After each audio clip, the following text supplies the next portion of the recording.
Thank you.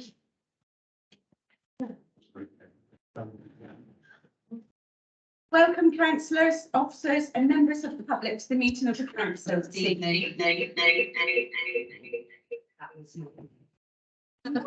Sorry about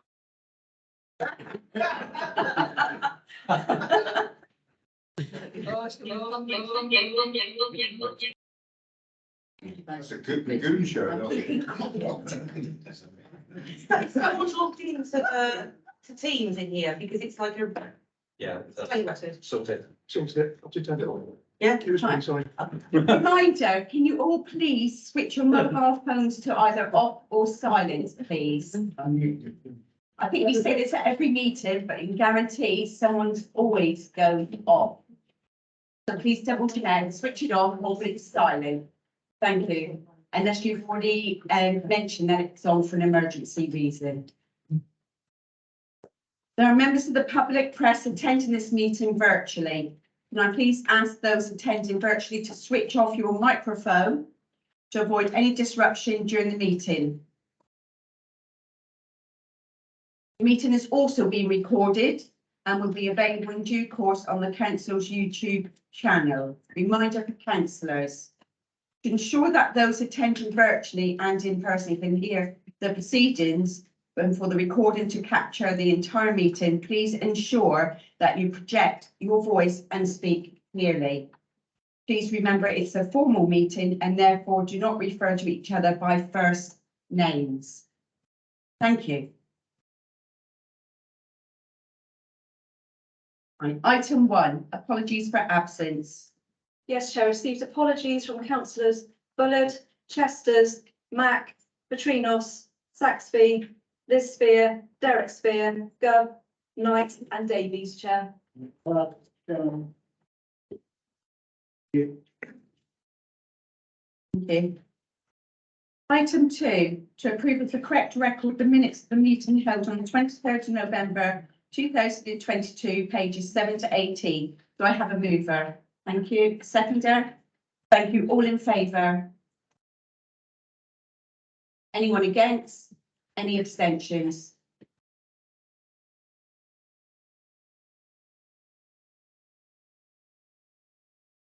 Item 3, Chair's announcement. First of all, I'd like to welcome Councillor Victoria Nell to her first meeting of the council. Very welcome. You all make her feel welcome as well, please. Item B, Chair of Civics and Service date. Just a note for your diary. The date for my civic service this year is Sunday, February the 26th, and it's a morning service with a luncheon afterwards. Thank you. Item 4, business brought forward by or with the consent of the chair. Don't have any. Item 5, replies to any questions submitted by the public and or to receive petitions under Part 4 Council Procedures, paragraph 8 and 9 of the Constitution. None received. Item 6, to consider motions of which notice has been submitted by members in accordance with Part 4 Council Procedure Rules, paragraph 11 of the Constitution. None received. Item 7, declaration of interest. Yes, Chair, received the following declarations of interest. Councillor Davis has declared an other registrable interest in item 19 on the agenda, and Councillor Ian Breen has declared in item 19 other registrable interest, Chair. Thank you.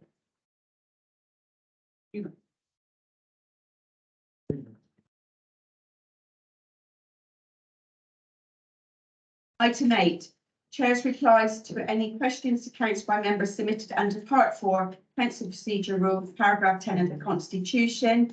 None received. Item 9, to agree the agenda between Part A and Part B. And there's no Part B, so we'll go straight into Part A. Item 10, anti-fraud and corruption. I'm going to hand over to John in a minute. Yep, good evening, members. So first item on your agenda tonight is anti-fraud and corruption. This is going to be a presentation by Ken Johnson, who's our accounting fraud manager at Devon Audit Partnership. Devon Audit Partnership provide our internal audit service across North Devon Council and other Devon councils. And part of that is also looking at the counter fraud function. And as part of the member training development, it's important that you receive regular updates and briefings on counter fraud, which you have had in the past. So Ken is pleasure to introduce Ken this evening. Ken's going to do a short presentation and is also here to answer any questions that you may have as well. So he's going to do the presentation via Teams. Has Ken got access to share? Yes. So Ken, nodding your head. I know you just sent me a quick email to say you couldn't share, so we'll just make sure you've got that access. Thank you, John.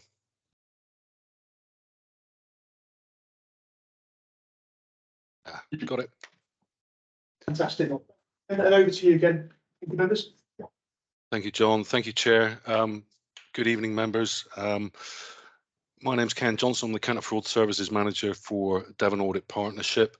Obviously, North Devon is part of that partnership and are very welcome. I just want to go through a few things with you. I know you've got a packed agenda.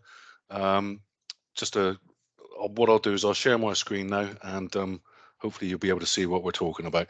If you've got any questions, obviously we'll happy to do that at the end. Bear with me.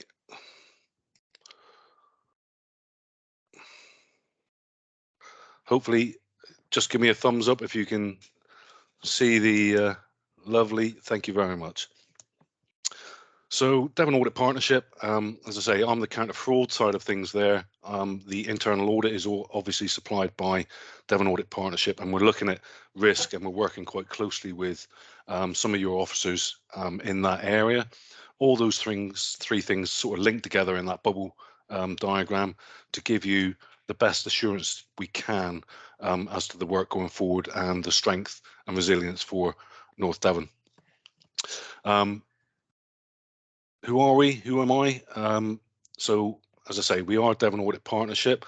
We work right across various authorities within Devon, and now we're working with Devon and Somerset Fire and Rescue as well. So, we're trying to pull everything together and make it more robust and safer for everybody. And from my perspective, that's the counter fraud perspective. But obviously, we're talking about internal audit and that full assurance package. Who am I? I've been working in the area of counter fraud for about 15 years. I'm an accredited counter fraud specialist. That's all I do all day, every day.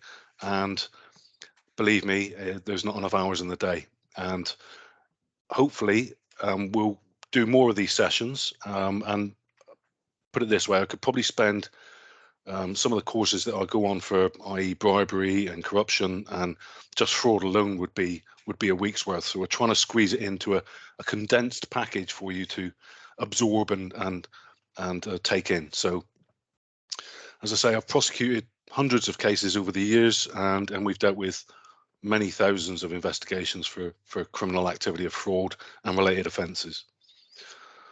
Something I want you to think about. When you look at that diagram, all fraud basically rotates around that diagram, and pressure has never been any worse than it has been at the moment in living memory. So that could be financial pressure, various other pressures. What that means is the likelihood of fraud occurring is increasing in that area for pressure.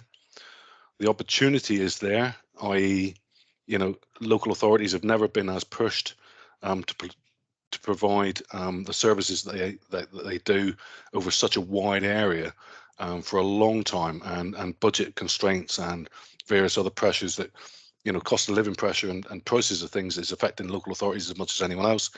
And what that means is there may be further gaps in the defences going forward. And let's be honest, the rationalisation, every fraudster I've ever interviewed under caution has a rational explanation for what they're doing. And at the moment, that would be, well, I can't afford any other option, maybe. So we're looking at a perfect storm for fraud. And if you're in any doubt, most government sort of inquiries into this sort of topic and findings are that 41% of all criminal activity is now fraud related. So when you're looking at that as a UK statistic, you are absolutely more likely to be a victim of fraud than any other crime in the country. So with that in mind, it's important to sort of bring that to the forefront of people's minds. All of you sat there will have mobile phones, email accounts, and let's be honest, they're constantly under attack. You're constantly being told somebody's hacked your eBay account, or you're constantly being told there's a package for you, and most of us just delete that. So that 41% actually represents reported crime. So most of fraud attempts go unreported. So you can see the size of the problem. I'm going to quote Professor Mark Button. I've shared sort of presentations with him in the past, but he's much more, obviously he's a professor for one thing, but he's much more involved in the central government review of fraud. And they're estimating that there's 190 billion cost to the UK economy every year. And that is more than we spend on health and defence combined, or welfare payments, bar pensions. What they're saying now is it equates to about £7,000 per household annually. Now I don't know about you, but I could probably do with that extra £7,000 in income. So the government know this. There have been papers out from the Commons and the Lords recently about we're way behind in trying to tackle this huge issue. And when you look at that on the right hand side, the local government fraud could be as high as 7.3 billion annually. Think about the services that we provide to the customers within our constituencies, how much good that money could do. And when you look at those areas with the Ministry of Defence, Department of Work and Pensions and the NHS, they're all areas that could probably do with a lot more money, as well as local government. So it is a huge problem. It's going on and it's growing. COVID didn't do anything to reduce that. In fact, it just changed, and fraud constantly just changes to fit whatever situation is arising. You may have heard about frauds for pet sales, romance fraud, all this sort of stuff where they knew that we were locked down, they knew that we were stuck at home, and they knew that we were a captive audience, if you like. So all fraud does is the same old wine in new bottles, whether it be cyber attacks. It's the same principle. So think about the size of the issues that are challenging local authorities and how much potentially they may be losing. It's so important that we look at this and put in place measures to counteract that. And I'll go on to that and what we're doing with Mid Devon in a second. I'm really not going to educate everybody in a classroom environment and tell you what fraud is, but basically it's dishonesty. It's acting in a dishonest manner with a dishonest intent, creating a fraud by false representation, failing to disclose information, so that's not doing something you should do, and fraud by abuse of position. And for clarity, that is acting in a manner that you against the principles of someone that you're supposed to be acting for. When we deal with internal cases, that tends to be the one that we would use, and all it has to do is create a gain or cause a loss. So those are the foundation stones, if you like, of all those criminal offences. There are other offences that we deal with for local government, but fraud, there is a review into this 2006 Act, and we may, and I say may, be being given further powers to investigate and find information in support of our investigations in fraud cases. I know it sounds strange, but if it's a social housing fraud, I can go and get someone's bank account details and all their statements for the past 6 years. But if it's a Fraud Act offence, I have to rely on the banks being cooperative. That's not how it should be. And we're currently talking to central government and trying to get that legislation changed. So what are the types of fraud within councils? Social housing fraud is a huge issue at the moment, obviously with homelessness statistics and the availability of homes for local people. Council tax is always an issue, what we would class as low value, high volume. potentially things like single person discount claims where they're not living there on their own. There are procurement issues with whether we purchase the right equipment, whether we use the right avenues for that. Blue badge, bus pass, they're very, very similar in a way. We deal with all that. Parking permits, insurance claims. Insurance claims against the council have always been a bone of contention, and we look into those where there is evidence that it's not quite what it seems. We do internal work, and basically invoice and mandate frauds are quite regular, but we would pass them on to action fraud. But we deal with basically any allegation of fraud will come through us, and we will act obviously in line with your policy and processes and strategy and response plans. But on the right hand side there are some of the legislation that we use, not just the Fraud Act. And I can say we've prosecuted down to obviously RIPA and the proceeds of crime. That's the legislation we would use to prosecute somebody, and the last three are rules of the game, if you like. But there's an awful lot to take into account, and this is why it's important that North Devon has actually joined us in the DAP family, if you like, in as much as you've now got access to specialised investigators in my team. Myself, I act and I sit on quite a lot of the counter fraud measures across the UK. I present nationally, so there's lots of things going on, and we're trying to raise the profile of this. So it's important that North Devon is in the family, as it were, and joining up the thinking, because what happens in another local authority, you can guarantee is going to potentially knock on and eventually end up at North Devon's door in some shape or form.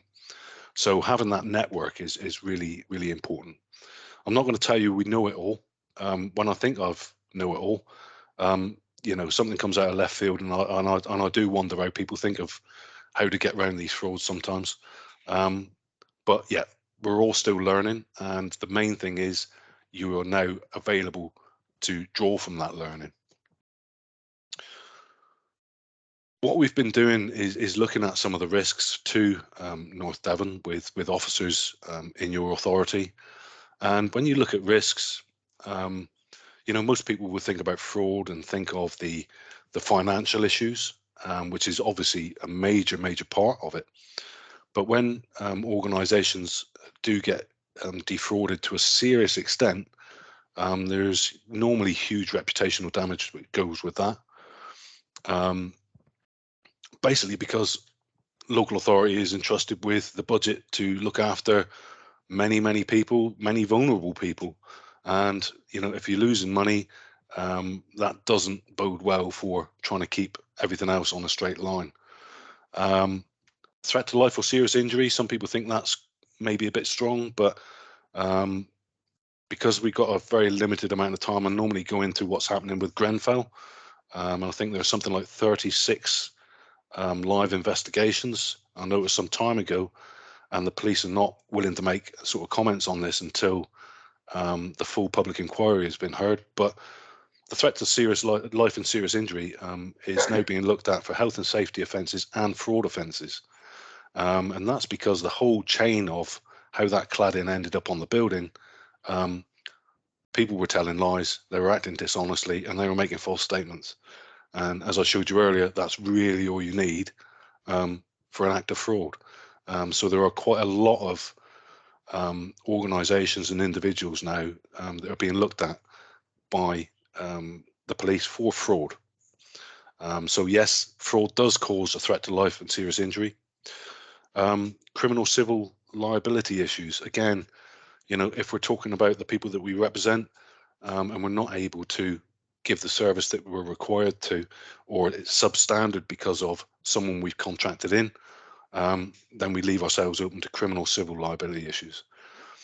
And not least, ongoing service availability. When you think about the loss of any finance or reputational loss or damage, that has a direct knock-on to what we can supply in the future. So again, this whole thing about how much are we losing, Can we stop that? Do we need to stop that? What's the risk? We need to think about that. And again, the victims in this, I know fraud against local authority is against the budgets and, you know, our services, but the victims end up being the people we represent. They end up being the people on you know, some of the most vulnerable in our society that we have to provide services to. And I don't think anybody in the room is probably, you know, unaware of the fact that services are being squeezed and squeezed and squeezed. The indicators for fraud, obviously there are personal, sometimes they're organizational and transactional. We look into all of these things, and as I say, if I had all day to talk to you, I'd go into what that looks like. Banks don't allow people to take, they have to take 2 weeks off in a block, and that may sound silly, but actually it's very difficult to hide something if you're on leave for 2 weeks. Whereas if you're off on leave for 1 week, it is. There are a whole load of red flags, and it doesn't necessarily mean that somebody is committing fraud if they don't have 2 weeks off. But along with other things and personal, organizational, transactional, and internal weaknesses, you may start to build a picture of there's been something wrong. And they are all red flags. And as I say, this sort of stuff is what we're trying to make available to your officers, so that we can go in and look at some of the areas that you may be suffering fraud, risk, or loss from. So we look at that, and when we're talking about risk, there's stuff that we know. So they're the known knowns. So the average business in the UK loses between 3 and 5% of its entire budget to fraud and related offences. Now, there may be better, and some local authorities better than others. There may be really good checks and balances in place, but no public sector is immune to fraud. And when you look at this as part of your budget, potentially, and I say potentially, this is not, you know, I'm not going to get John into trouble here, but potentially between 3 and 5% of your budget equates to that 410 and 690,000. That's an awful lot when it's compared to your overall budget, and it's something that you couldn't afford to lose. I'm not saying you are losing that much, but that's what statistics would suggest is potentially there. What we're trying to do with this risk management approach, and with your officers, and identifying and then blocking those risks, is to reduce that. Nothing is acceptable, no loss is acceptable, but to reduce it to the minimum that we can get away with. So there are some known unknowns. So we know that we're losing money, but at the moment we're not sure where that may be. And that's what we need to dig into. And we have unknown knowns. And we do know that we're losing money, but are we doing enough? That's where we're coming in, and we're helping with North Devon. And we're trying to put things in place and help you to save more money. And obviously, there's lots of unknown unknowns. You don't know what you don't know. And involving us within your risk, sort of looking at risk process, looking at fraud, means that we can transfer the information that we know that is happening across the UK and local authorities into what changed that from unknown unknowns to knowns. I know that there's a lot of knowns there, and this is a risk management process, but yeah, if you can change something into a known, at least you can do something about it. So what I'm saying is, you know, I'm in contact with fraud managers across the UK, both in private, public sectors, and fraud is the same wherever it is, and we share information on the different attacks that are coming in, so we can try and use that to help North Devon as well. Okay, so what are we currently doing with you? Well, I know that North Devon is currently participating in the National Fraud Initiative exercise run by the Cabinet Office. That's important. If you don't know what that is, that's basically all of the data, well, certain data sets held by the council, sent off to the Cabinet Office, which is then mixed and matched and run around in their machinery against things like the DWP, against all of the civil service departments, major employers within the UK. And basically in the next month or so, all local authorities will get those matches back with various levels of risk attached to them, and be expected to basically review those against potential for fraud. You've got a current anti-fraud, bribery and corruption policy and strategy and response plan in place. That's quite a robust policy and strategy and response plan, and it details exactly what the local authority will do when it picks up a fraud, what it will do to identify fraud, and the lengths that the council is willing to commit to. We're currently working on, as I say, fraud risk identification. We're putting together a register, and obviously John's been very involved in that, helping us get that off the ground. And hopefully at a future meeting, I'll be able to bring you some further progress on that. Our internal audit teams, obviously I train our internal audit teams on counter fraud, and they're currently looking at counter fraud resilience across the piece. So as they're doing audits, they'll be looking for potential gaps in your defences, and obviously they would flag that to me. And as I say, you now have access to accredited counter fraud specialists. That's really, really important, because what happens now is council officers are actually able to refer stuff, concerns, allegations through to myself and my team, and we're able to ascertain and look at it and say whether there is a potential criminal offence there or not, or whether it needs to be dealt with in another way. And that's quite important to get that early on, because what tends to happen is these things get forgotten, or they get treated a different way and they don't get recorded as fraud, and we don't get a true picture, and we're not able to reinforce defences where they need to be defended. And I say, access to a wider counter fraud network across the UK. There's some great work going across the UK on counter fraud. The central government have just created the public sector fraud authority, and I'm in touch with the chief executive of that organisation, because we help put together some of the information and some of the standards that are required for counter fraud investigators, both in the civil service and local government. So there's a huge network that is now available to North Devon, and that will help inform that register, will help inform that defence. And as I say, the main thing for us is to reduce it to a manageable, or as I say, nothing's acceptable, but a situation where we can survive. That's the Grenfell statistics, but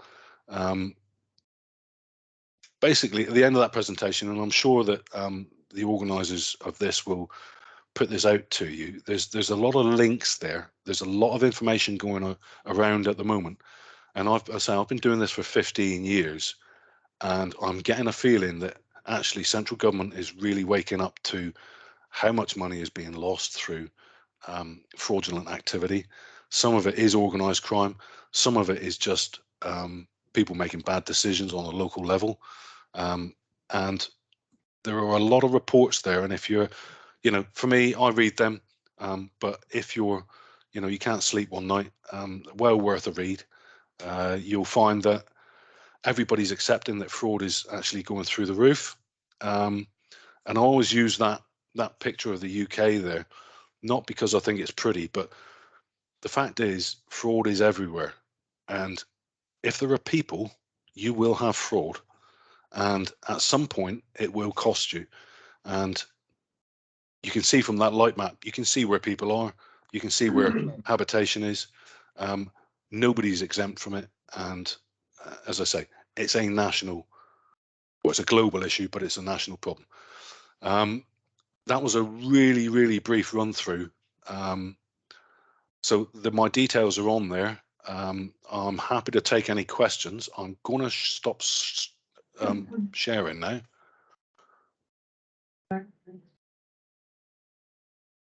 Okay, members, I'll give a couple of minutes for questions. Does anybody have any questions? Yes, Councillor Lane. Yeah, Sorry, just stand. it was quite interesting to hear Probably that was a long time ago we were in here, sorry. Old habits die hard, but in this case, one the case. It's interesting to hear the gentleman when he quoted the annual cost of fraud equates to 7,000 per household. And I'm pretty sure he said he wouldn't say no to some of them. But that's just but my question would be to John, give one or two examples of how this council's been caught fraud. And I assume that's the reason you joined the organisation. The latter part of your question, we joined Devon Audit Partnership about 3 years ago, as part of the internal audit contracts. Obviously, the fraud part of that team obviously was part of the attractiveness as well, because obviously we didn't have a separate counter fraud service here at the team before. So that strengthened the counter fraud protection for the council and also gave us a chance to embed those strategies into the council, which we had adopted through governance committee. In terms of examples of fraud that this council's been involved in, I can't even recall any because we haven't had any fraud cost associated with the budget. There are areas within sections of the council, such as like council tax, where there might have been council tax benefit claims that might have had some fraudulent activity to it. So there is an indirect cost to us from that, because obviously it does mean that the benefit claim might be incorrect. Where that's been picked up, that's then been referred through to the relevant agencies. We've then recovered that benefit through the courts and put orders against those people to repay benefit. So I suppose housing benefit is probably the most popular one out there, I suppose, in terms of counter fraud that has impacted the council. We pay those payments out and then claim the money back from DWP. So in essence, the fraud is more against the DWP than it is North Devon Council budget, albeit we're involved in the recovery of that element of money through the courts. So housing benefit is probably the most, let's say, popular one out there that we've been involved in. Thank you. And sorry, I could just add into that. Fraud is a hidden crime, so it's very. I have actually had someone come into my office and actually put their hands up and say they committed fraud because they couldn't sleep, and that was very commendable. But 99.9% of the time, it's a hidden crime. And when you look at things like social housing fraud, it costs the council huge amounts of money, but no one is coming forward saying that they're illegally subletting their property.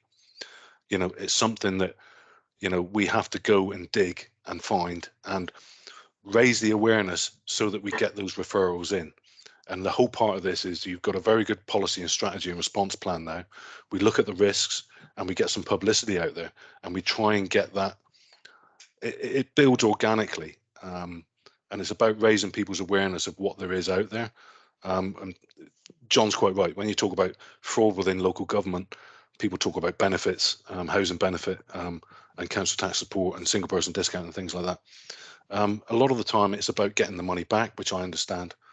But a more robust approach would be you actually go after those people. And that's what we've got in place now is we're setting up the foundations to make that happen. So, you know, local authorities are local authorities, you know, they have various roles. But I would say no area is exempt from potential fraud. So all I can do is answer that way. If you point a stick at a department, you probably, if we dig deep enough and we have the resources and the time, you will probably find it. It's just that's part of this risk assessment is where are the problems? What can we do? Yeah, no, let's just say thank you very much. So it's very, it's very interesting. I look forward to listening when we have the trainings programs that you do as well. But thank you for coming on tonight and going through all that with us. Thank you. Just actually, we'll get the slides circulated to members as well, so that members have got a presentation tonight. That would be lovely. Thank you very much. Thank you, Ken. Thank you, Ken. Okay, thank you. Good night. Good night. Good night. Bye. Item 11, operations of Landmark and Queen's Theatre. I'd like to welcome Paul Jefferson, Creative Director of Celador, please. Thank you.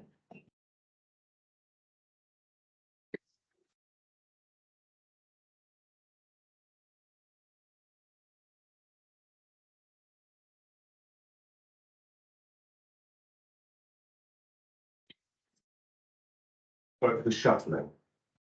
Good evening.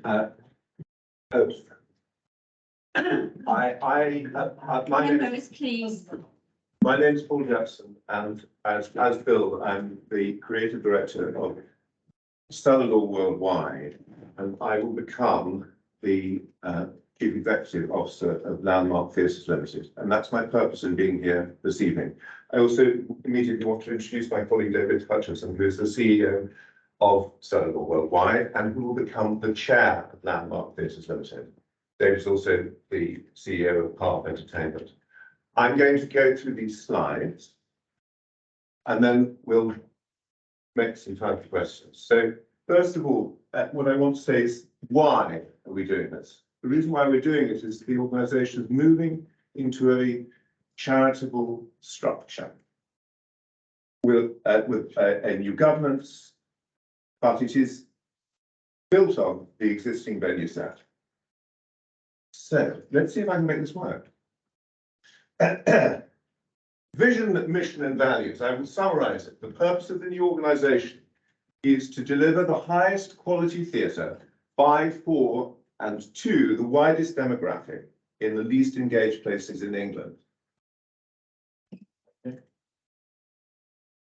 This is an organisational chart. I don't want people to be confused or concerned by the movement of the companies.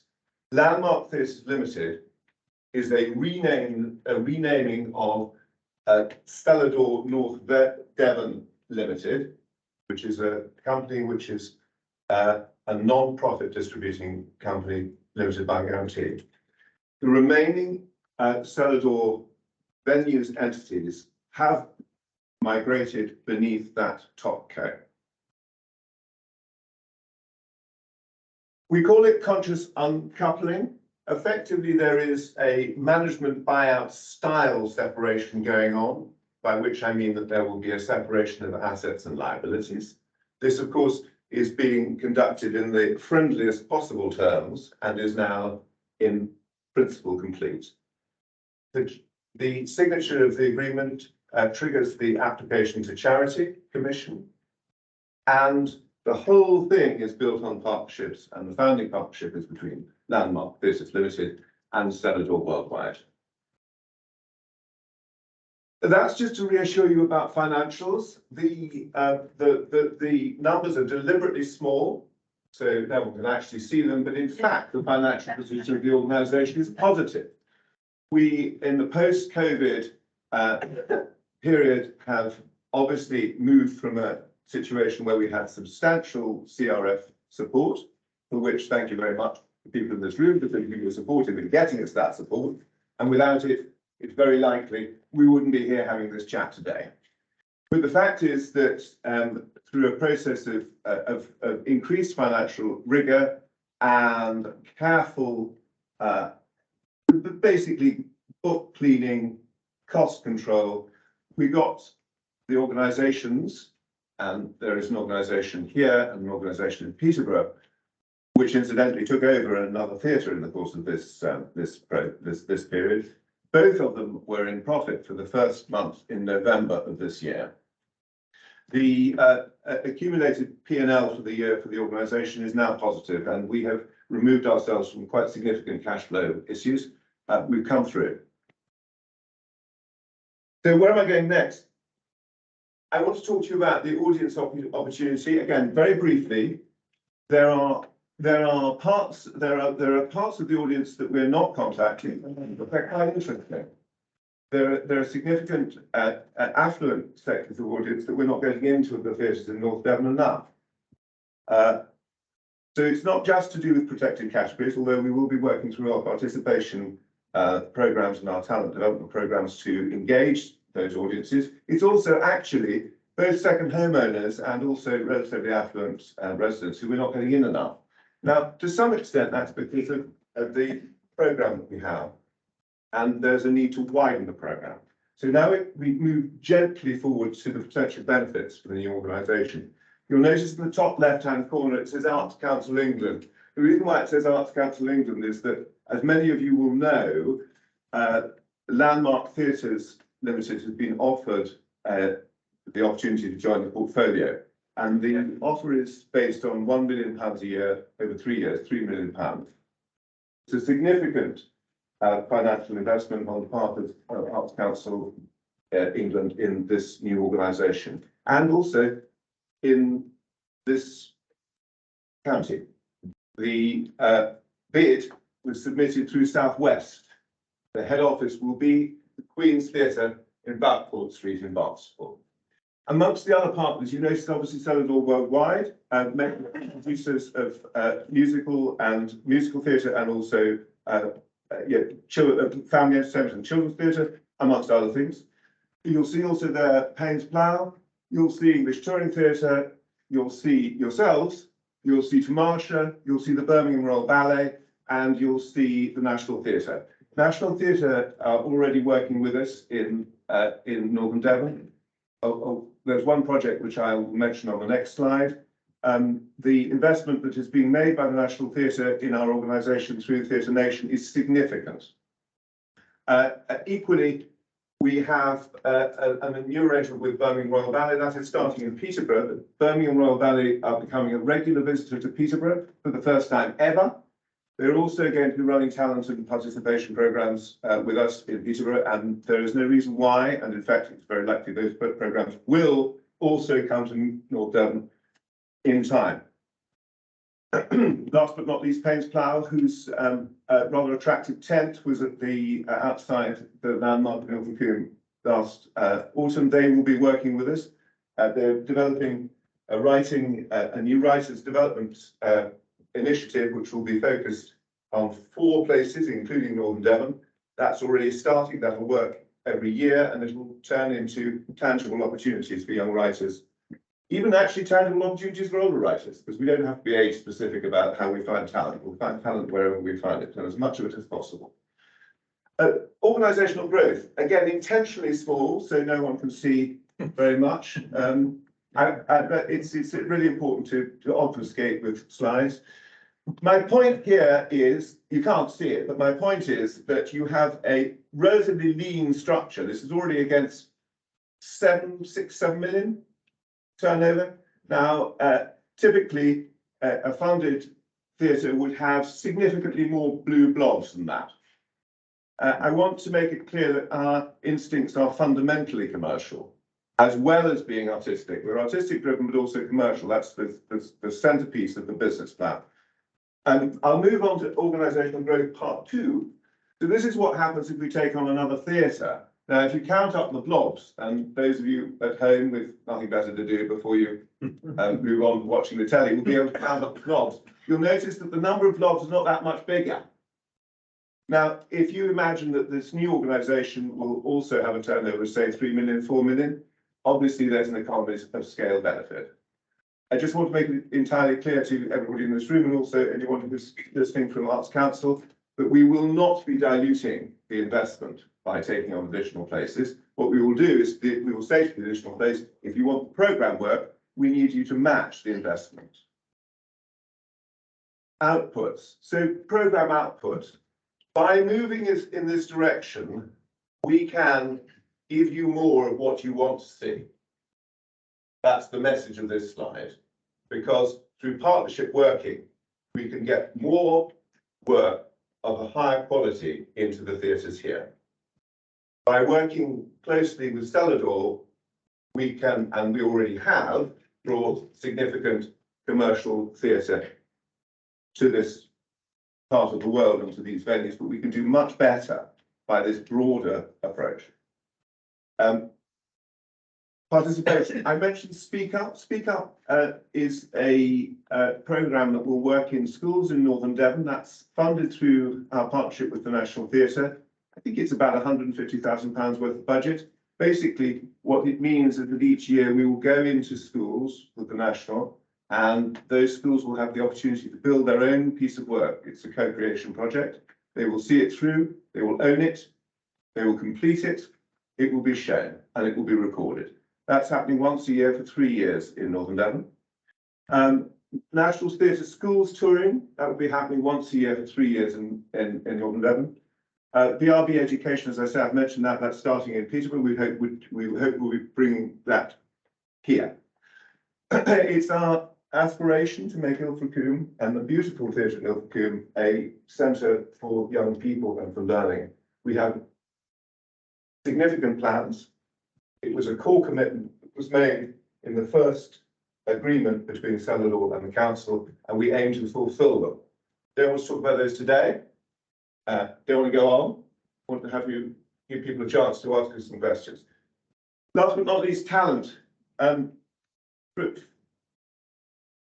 the way that the organisation's been conceived and that we've business planned it, we see the promotion of talent as a fundamental part of our purpose. So therefore, in the way that we will engage with volunteering, we will engage with volunteering through most of our touch points as an organisation, but also we will look to find people who wish to be trained by us through that process. They don't have to be. It can be a health and well-being activity. It can just be fun. They will inform us because they will help us to align our programme with our audience, which is essential to us, but also it's an opportunity to create training opportunities. That didn't come out right, you know what I mean. Most obviously, we will look for talent.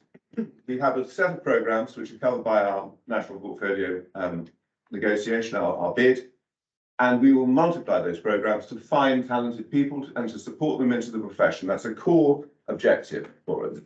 And we'll do it in very broad terms. It doesn't have to be just to do with performance. David and I on the way on the phone later on, we're talking about immersive theatre arts. I've also got live conversations with colleagues of ours in Petrock and videographers.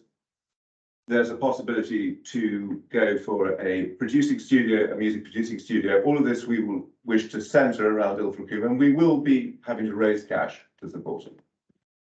As I say, so talent in the broadest terms, and as we're a producing output, we will, as we're a producing organisation, we will be able to create outputs of the most important terms. In other words, we'll be able to commission people and give people jobs.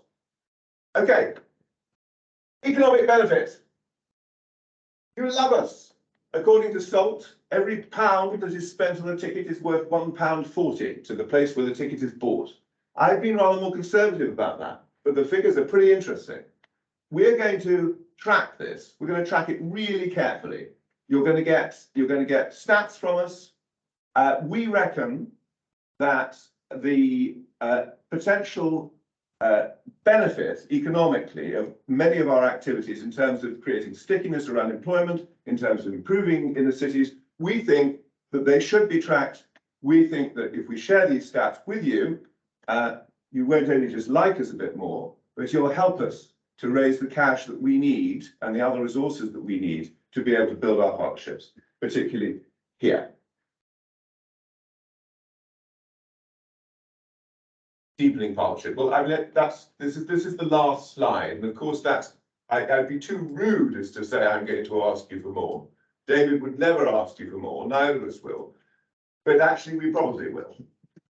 We're going to be interested to talk to you around capital plans. We are definitely interested to talk to you around maintenance of plant. We have aged plant in our buildings, which is an unsustainable financial risk for us and is intrinsic to those buildings.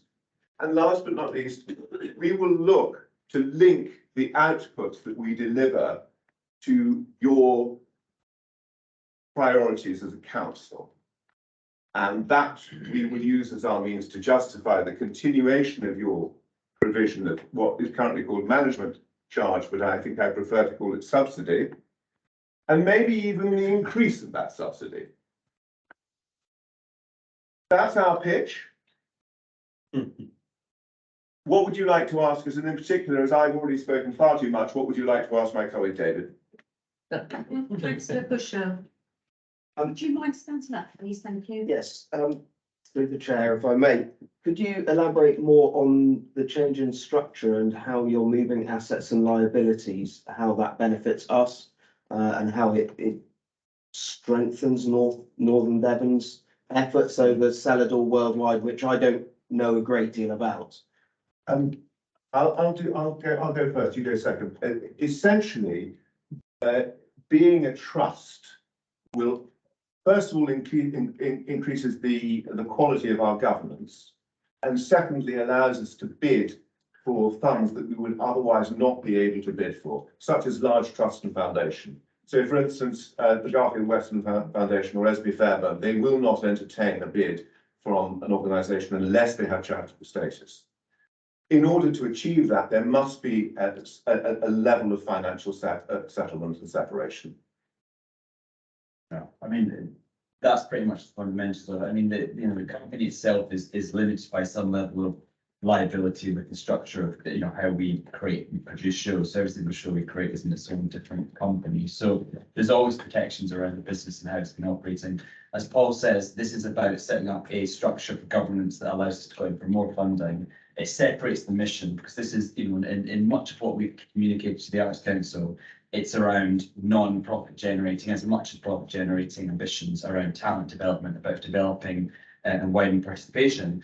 And Cellular Worldwide as the company is a commercial for-profit company that produces shows to put a lot of bums and seats and to generate a lot of income. So what it's doing is clarifying those missions, relating those companies so that the work that Cellular does to produce large-scale commercial work can benefit the venues in their turnover ambitions, but also not limit the theatres from going out for considerable opportunities for funding, which benefits a much wider range of activity. I think maybe I didn't ask my question straight enough. You didn't mention any assets and whether assets are going to be moving in or out of Celador Worldwide. And so far as liabilities, you guys just mentioned limiting the liabilities, I guess, of you guys. If it's a charitable structure, I was thinking more of the assets of Celador Worldwide and how they're moving. The assets that are currently within the venues will be taken over in entirety by the new trust. Thank you. Providing reassurance for that. There's no in entirety. Councillor Biederman. Thank you, Chair, and thank you very much for your enthusiastic presentation. Really quite enjoyed it. Obviously, I think, for those of us who are a little bit older, we remember that night at the Stevens when we thought we were going to lose our theatres and so it is fantastic that we've still got two theatres and incredible things that we can go and see and watch. There's all the positive. No, it really is positive. But my only concern and question, I guess, is young people. And I think my big thing when I was at Cedars years ago, was it John? 3, 4, I don't know. It seems About 6 years ago. Was losing that theatre for the young people that seeing their confidence grow when they did gang show or stagecoach or whatever group it was that could go in there and feel like superstars for a week, and then parents and grandparents and everybody coming on it. Obviously you make a big thing of Ilfracombe, and it seems to me listening to you that Ilfracombe is going to be where all the youth stuff happens. But then we have Chumley and South Malton and Barnstable, and it's a million miles away from Ilfracombe with respect. And, are we losing it all from Barnstable? And is it all going to go to Ilfracombe, or is there going to be a bit more of a mix and match, which is, well, I'm hoping you're going to say. And the cost to those, obviously cost is a big problem. But those I just want to see the opportunity for those young people to come in, because like I say, they're your talent of the future. And yeah, I mean, that you get where I'm coming from. So I want to reassure you that the approach in Ilfracombe is to use that venue as a centre for young people. It's not to suggest, and Martin won't be the only thing that the venue does. It's not to suggest that there won't be opportunities that we deliver throughout the county and also in both towns. That would be wrong. For instance, the schools that we're working with for the Theatre Nation are spread across the county. And the first piece of mid-scale national theatre touring will tour to Queens. So we won't be. It won't be the case that there will only be access to programmes for young people in Ilfracombe. So that's where they'll be set. So, sorry, thank you, Chair. I mean, so you reassure me that the opportunity will be there if local community groups like the gang show, like Stagecoach and I forget on the constable, but they would be able to use the Queen's Theatre. No problem. And would they get any sort of discount if they did it over, I don't know, the National Theatre coming in? We have an approach to hires which makes the distinction between community hires and commercial hires. That's the first thing I want to say.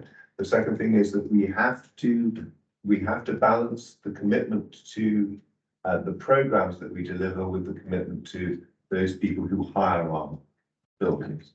So far as Stagecoach is concerned, and what I would say, and I'm not dodging your question, it would depend on what basis they're working with us. If that is something which is part of one of our programs, that's one thing. If they're a hire, then I'm afraid we need to deliver net as a hire.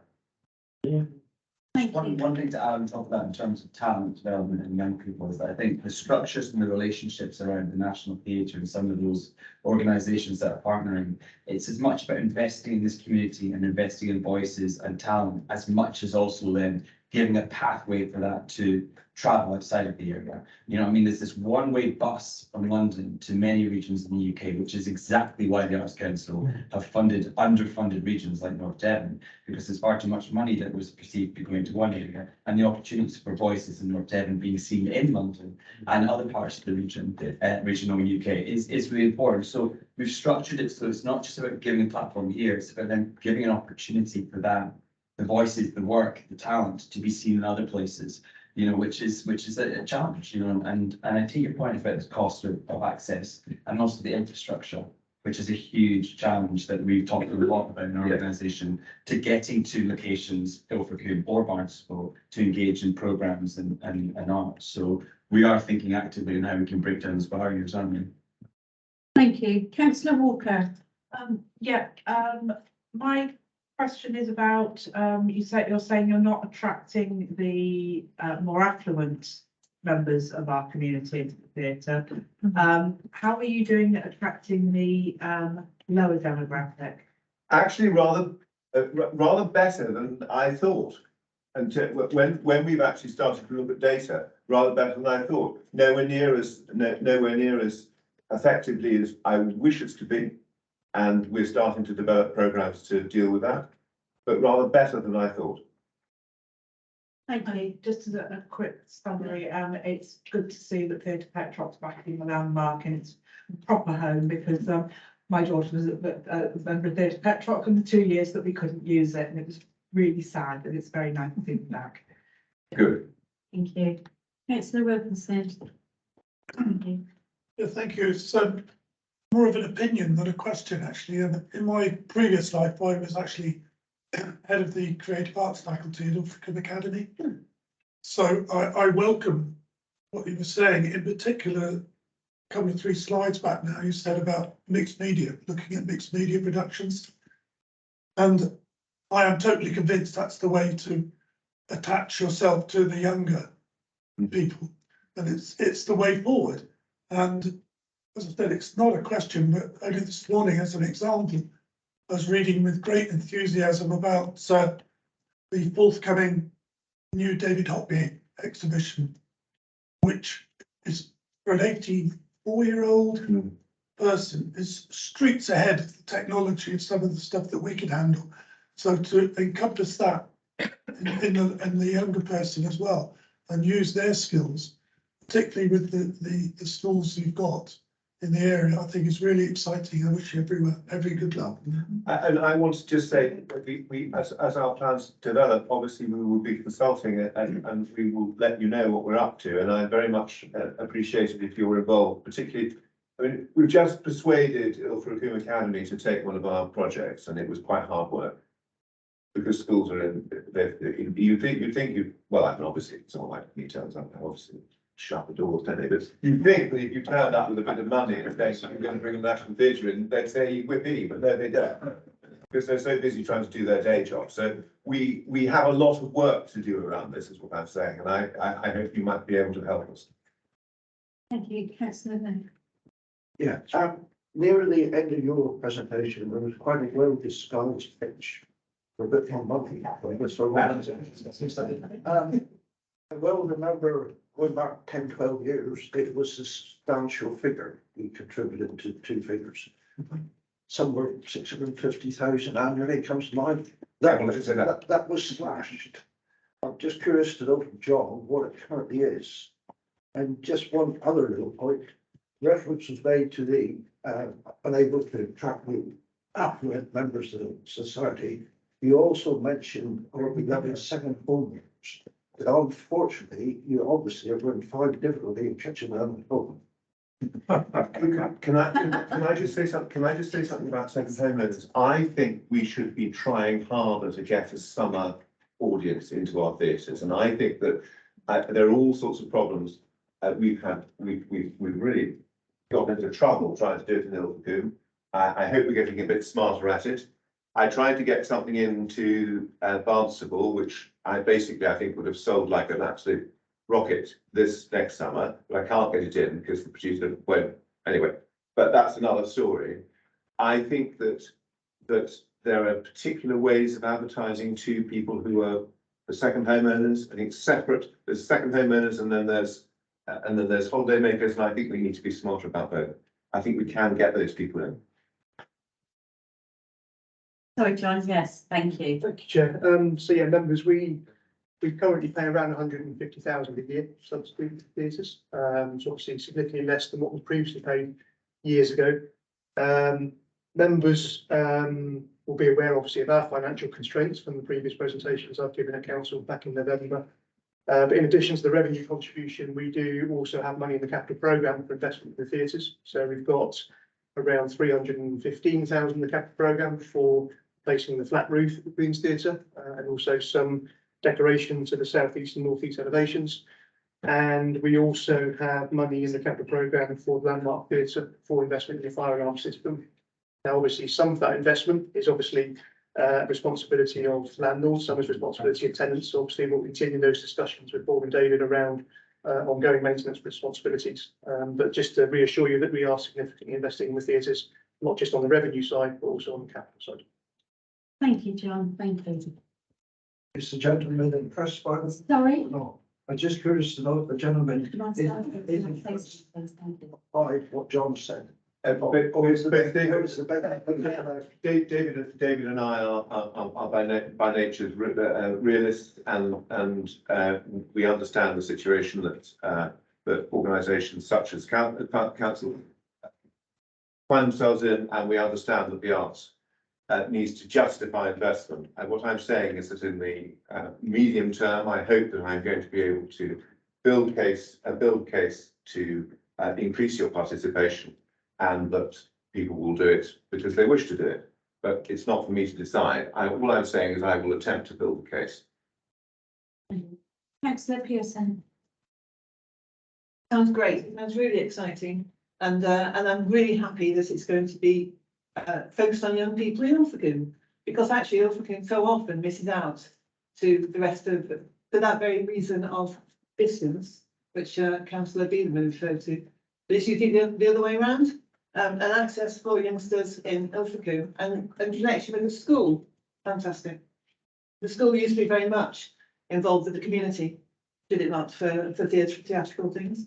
So it'd be fantastic to get that going again if we can. So yeah, it's great, and I hope our Levelling Up Fund it works, because that also goes to theatres, doesn't it? So exciting times. Thank you. Thank you very much, thank you.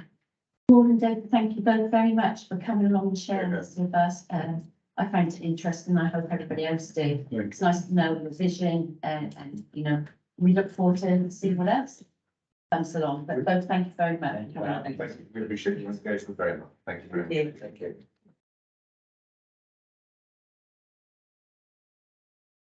Okay,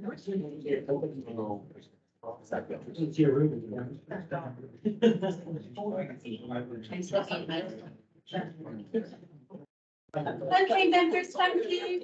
Thank you.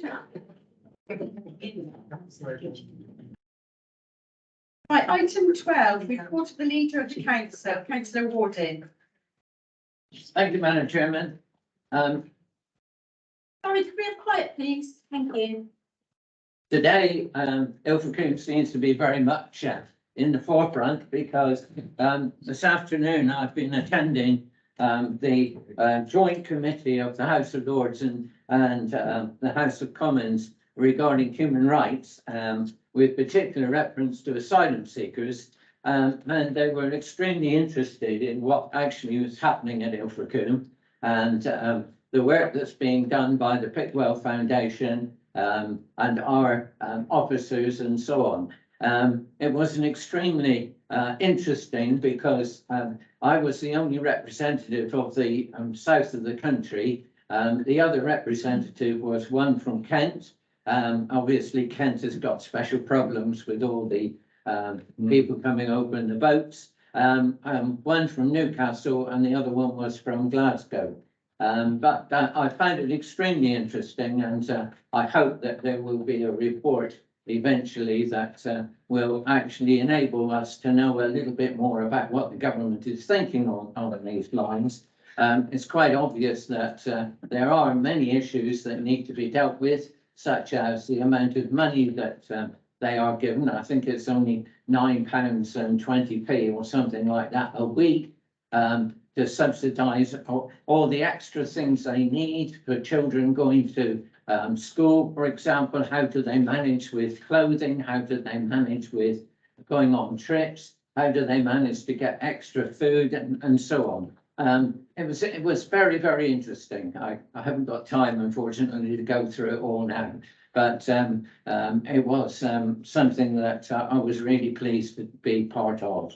The other thing I wanted to just draw your attention to was the part that I mentioned about the central car park in Barnstable, where we've closed the toilets just at the moment. We decided that Strategy and Resources on Monday that we would continue with them closed for another 2 or 3 weeks just to see how it actually pans out, because we were getting so much trouble with drugs, paraphernalia, etc., and hopefully somehow, I don't know how, the whole situation will get a little bit better than what it has been, because it has been very worrying to our council officers and to Safer Streets personnel and so on. Obviously, we're looking to see what impact that closure is going to be on whether they go elsewhere in the town and cause problems in those particular areas or what. But I just wanted to draw that to your attention. And if anybody's got any other questions on my report, I'm happy to. Yes, here we are. Okay, so yes, Thank you very much indeed, Chairman, and thank you, Leader, for that. And I don't necessarily want an answer now, but I feel I need to take the opportunity to highlight some issues around the last paragraph on the report, and apologies for not getting a written question in. I didn't manage to do that by the time they wanted. But certainly in my area, and I believe others, perhaps you to exec can show some light, but since the frosty, whether we had the ice and snow, recycling and black bin collections are no less than shambolic. And it is, I drove around Witheridge this afternoon after planning. I went back, had to go and pick up my wife's meds. Recycling all over the place. I know it's windy, but it hasn't been collected. Some of it hasn't been collected since before Christmas.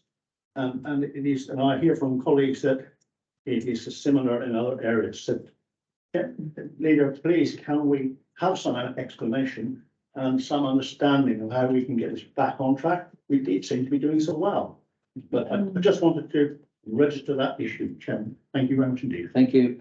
In response to that, I know that there were lots of people who actually put their waste and recycling out on the wrong day. They didn't realise that because there was a bank holiday on the Monday, that it would be one day late during that week. Of course, we have had extremely stormy weather, to say the least, but I will certainly take that back to Goes back a bit further than stormy weather, Chairman. okay, but I will take that back to Mark Kentel and Paul Beck. Councillor Pearson. On that topic, I personally think we have got a problem too. I mean, it is, we are littering. Our own collection system is actually littering the countryside. And so we do need to address it. And it could be just about investment in lids for the actual boxes. Something needs to be done because it's just crazy. It doesn't take much of a wind to get things going. And then when things are coming out of our own lorries, it's not good. In response, I was near Reading over Christmas, and they're having a similar problem up there as well. So perhaps we need to be looking to see if there is another council somewhere that has actually solved the problem. And I think you might come up with one that we ought to look at.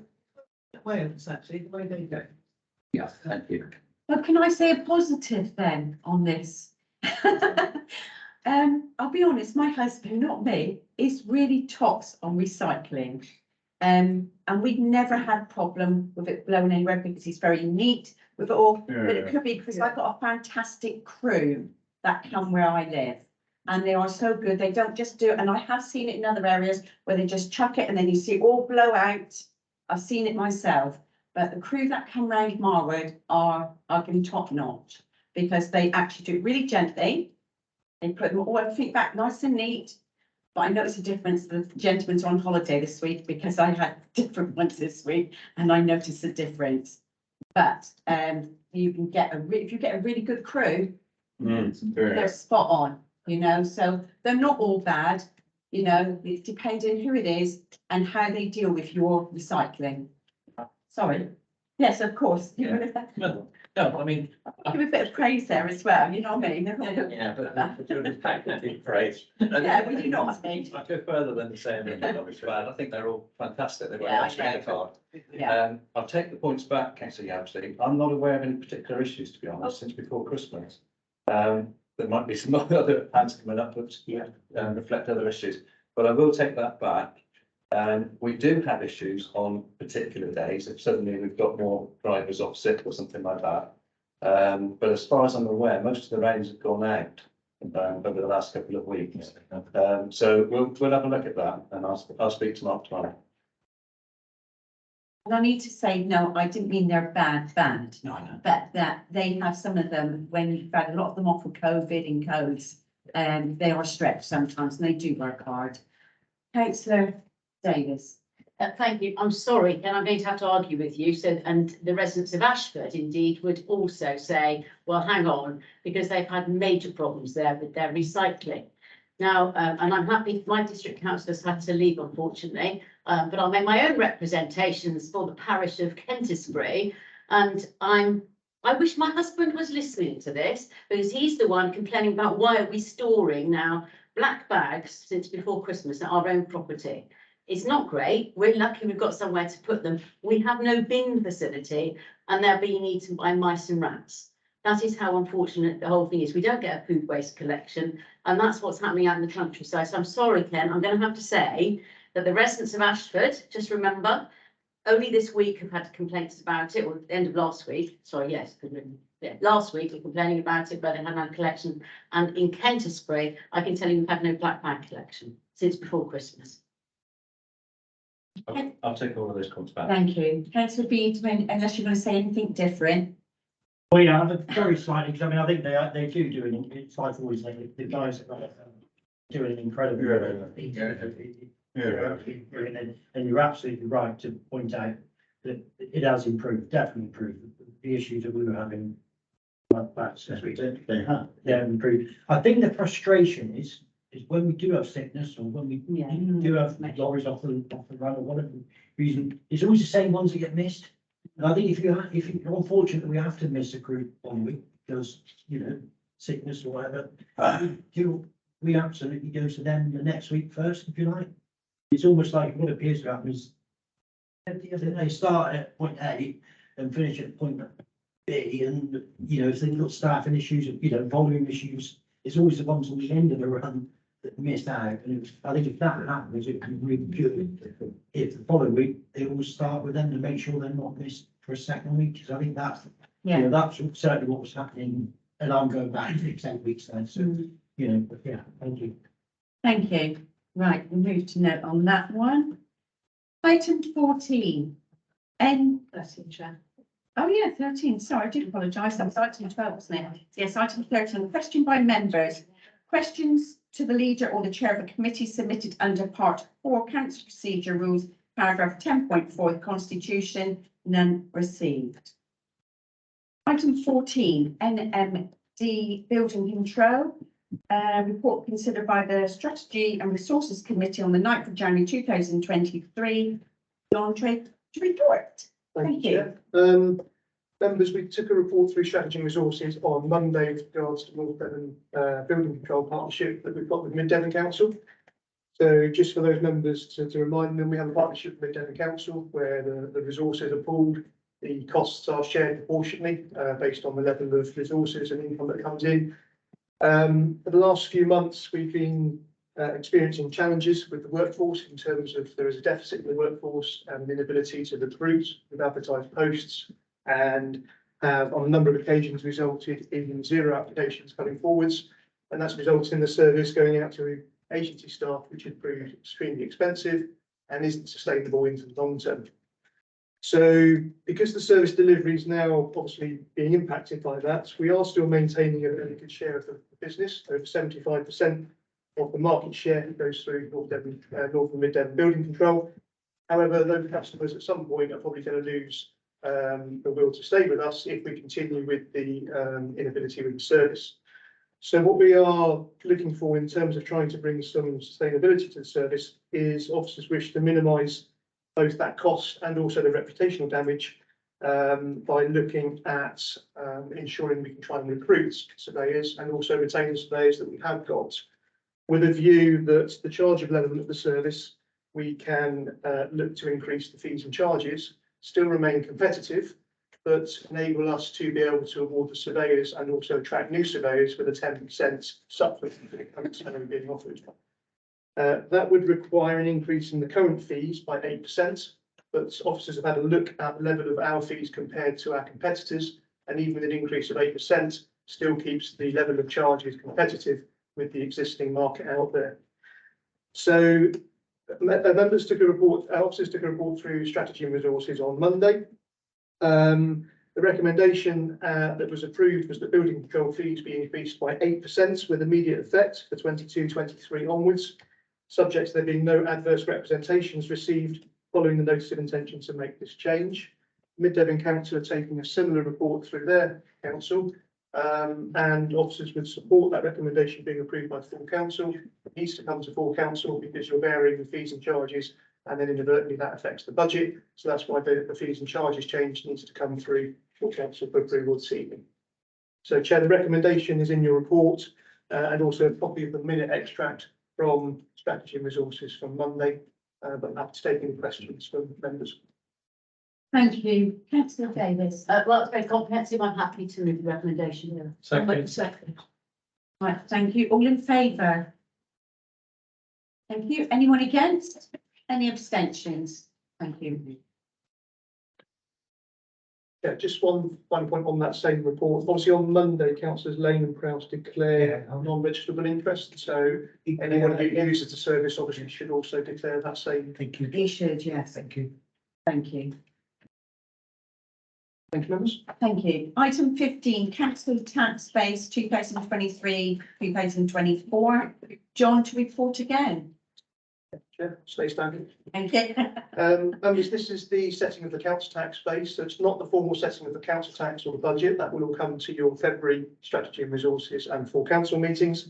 But in advance of that, in order to then prepare the budget, we need to set the average number of properties that forms the council tax base. So this comes to you every year. In terms of some detail behind the calculation, behind the council tax base, it starts off with the total number of dwellings that's in the valuation office listing at the end of November 2022. There are then some adjustments carried out for the number of exempt and discount properties, the number of properties that attract single occupancy discounts that we referred to earlier within Ken Johnson's presentation. So single occupancy discounts, 25% come off the council tax bill. Also, you previously approved the council tax support scheme, where we award council tax support to those most vulnerable households and those working age claimants. That reduces the level of council tax base that we have. And then that calculates your overall council tax base spread across bands A to band H. That's set out in the appendix in your report. And then we have a collection rate, which we've set at 97.5% for 23-24. That was currently at 97% when we set the budget for 22-23. We've looked at the collection rates up until the closing of 21-22, and the collection rate for last year was 96.89%. Collection rates this year are currently up on last year, which with the current climate is actually very pleasing. And our increase in direct debit customers has gone up as well. So with the current collection rate being slightly up on last year and last year's collection rate being 96.89%, we're proposing that the collection rate be 97.5% for 23-24. That does produce an increase in the council tax base. So the council tax base is set at 35,085.94, which is about a 1% increase on the council tax base from 22-23.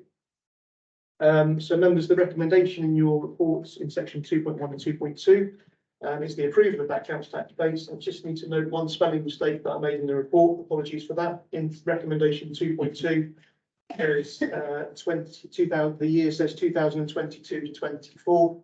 Should be 2023 to 24. So I do apologise for that. We make that amendment to the recommendation. But the calculation will be for the 2023-24 financial year. Happy to take any questions, please. Councillor Lane. Chair, I just wondering why, because I think it went up 0.9% or something, didn't it? That's correct, Jim. I'm just wondering what the reason for the increase is does it go up each year? It goes up each year. So in terms of the previous year for 22-23, it went up by about 375, average band D, which was just over 1%. It's gone up by 150 properties for 23-24. So some of that will be new builds and new properties coming on. Some of it will be empty properties going back into the council tax base. The reason it's not such a high increase is because you've approved a slightly different council tax support scheme for 23-24. So you've been, should we say, slightly more generous because you've awarded a higher level of council tax support to the lowest income band for those that claim council tax support. So whereas previously we awarded 80% council tax support, the lowest income band for working age claimants, we brought a proposal to council a couple of months ago where you increased that 80% to 100%. So the council are now supporting those most vulnerable householders with full council tax recovery. So that's the reason the council tax base hasn't increased so much, but it has still gone up by 150 blocks. Thank you, Chair. Councillor Loftus.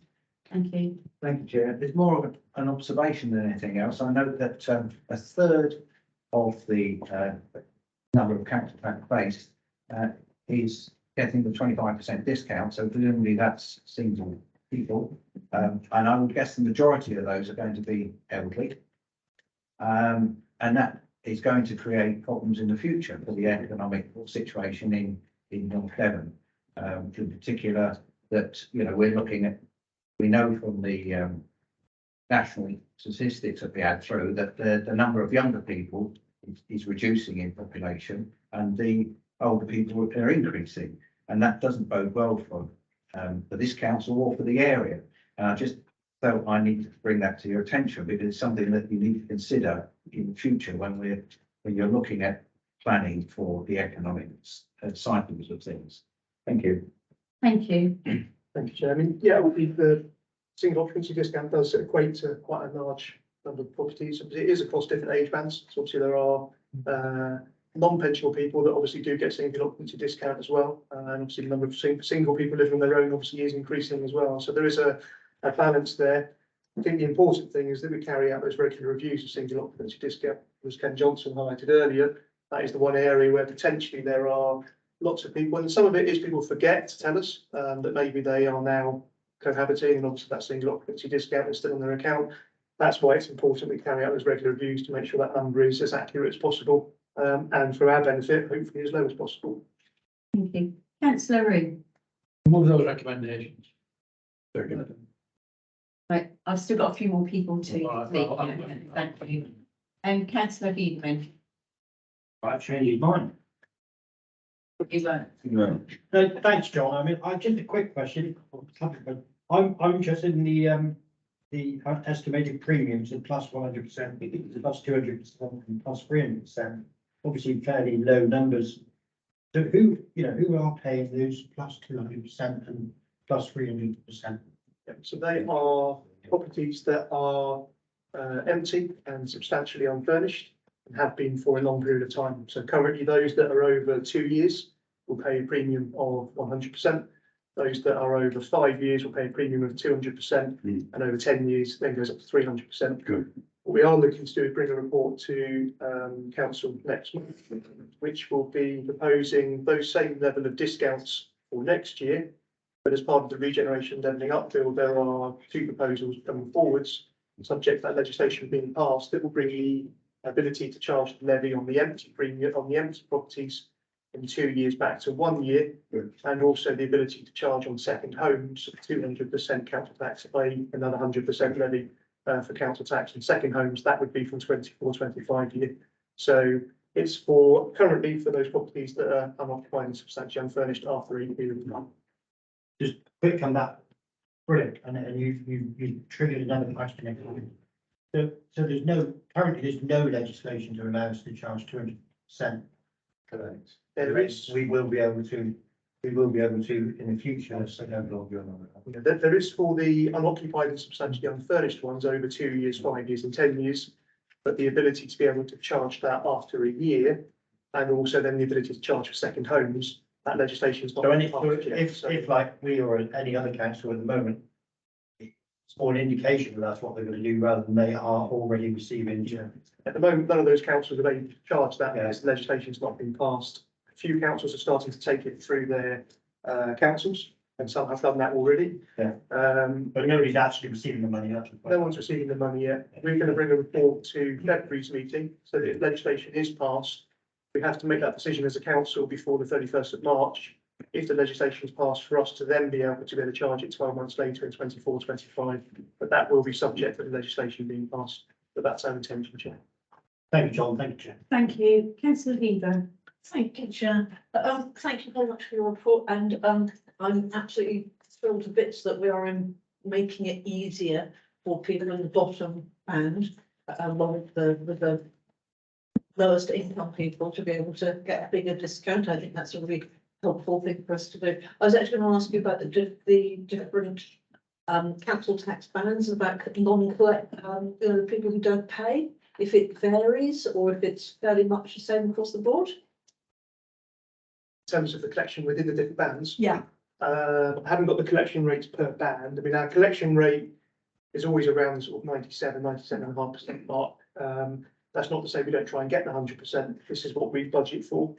There are always accounts where potentially there might be people who go into voluntary arrangements, voluntary insolvency arrangements, and therefore we end up having to write those off. And there's always an element of bad debt, but we do try to get back the 100% as much as we can. So I haven't got the collection rates across the bands, but I can get that from the team. Send it out to people. Thank you. Thank you. Councillor Walker. Yeah, just a follow-on from Councillor Biedman's question, really. Where you've got properties where you're charging 200, 100 or 200% extra, are you actually finding that they're getting paid? Yes. Yes. Majority say I don't know the collection rates, but I'm not hearing of anything where we're finding it hard to not get that money from them. Obviously, the levy is there. We'd rather the property be back and be occupied and obviously be housed with obviously we have. So that's the intention of having the levy there. As much as I appreciate the extra revenue coming in, we only get to keep 10% of that as a local council. So personally, I'd rather see those properties be occupied and have none of those levies being charged. Thank you. Okay, to adopt the recommendation, I had a mover from councillor Room. Do I have a seconder?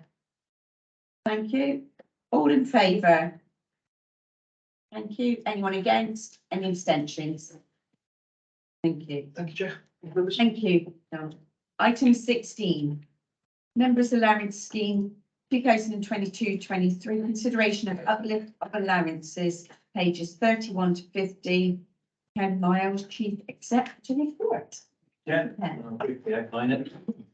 Members, as you are aware, the members' allowances are set each year by you as full council after consideration of the report that comes through from the independent remuneration panel.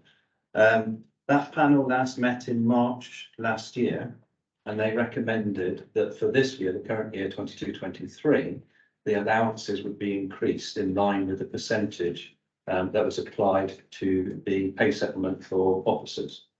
That was fine, but when the pay settlement for officers was eventually agreed, it wasn't applied as a straight percentage. It was a flat rate of 1,920 that was applied to each officer. So depending on the rate of pay of that officer, it equated to a different percentage. And that percentage varied from 4.04 at the higher end, if you like, to 10.2%, I think it was, at the or 10.5% for the lower paid officers. So it's rather difficult to apply that percentage because there isn't any single percentage to apply to the allowances. So we got the panel back together again to ask them to come up with an appropriate percentage to apply. That panel has now come forward with a recommendation, and that's the report that you'll see on your papers at Appendix A. And what the recommendation is from that panel is that members apply a percentage of 4.04% for the current year. And that's based on what other local authorities are doing nationally and also regionally, or what they're considering doing. So that seems to be that across the board, that's what local authorities will be applying. That figure is budgeted for, so we don't have an issue with the current budget. You'll also see on your papers reference is made to a further report that's come through from the independent remuneration panel, who have started to look at the allowances for future years, so for next year onwards. And you'll see that they're also recommending increases there. But given the fact that we have an election in May, and those allowances won't apply until the following year, it's considered that it's more appropriate for members to consider any increase to next year's allowances after the May election, so it'd be a new body of councillors looking at that. So for this year, the recommendation is 4.04% increase, and it's for members to decide whether they want to adopt that or not. The duty on you is to have regard to the recommendations that have been put forward by the panel, and that's the report that you have in front of you. But the recommendation from the panel and from us as officers is a 4.04% increase.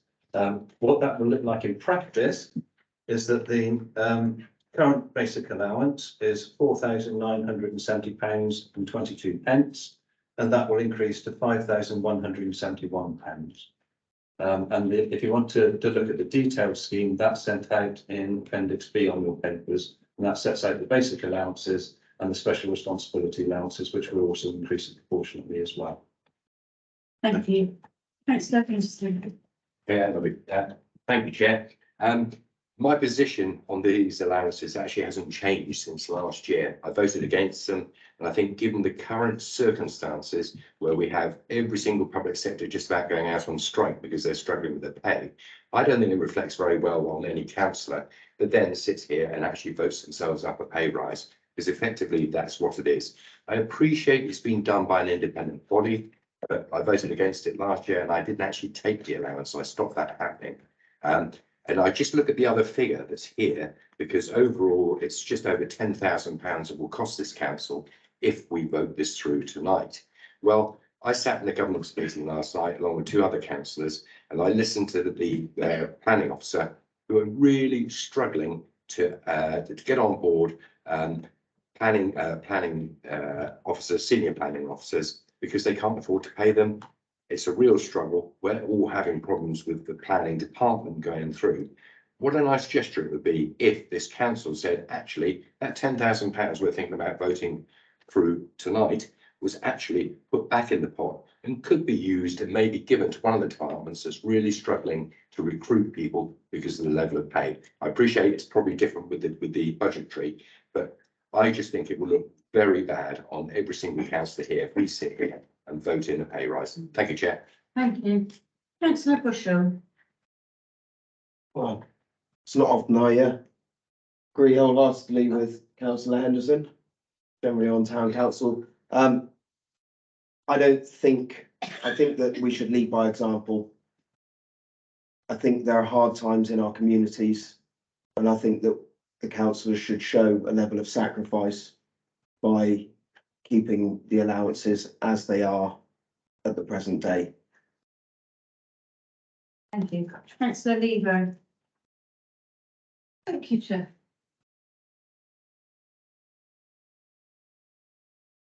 I almost don't know where to start with this, but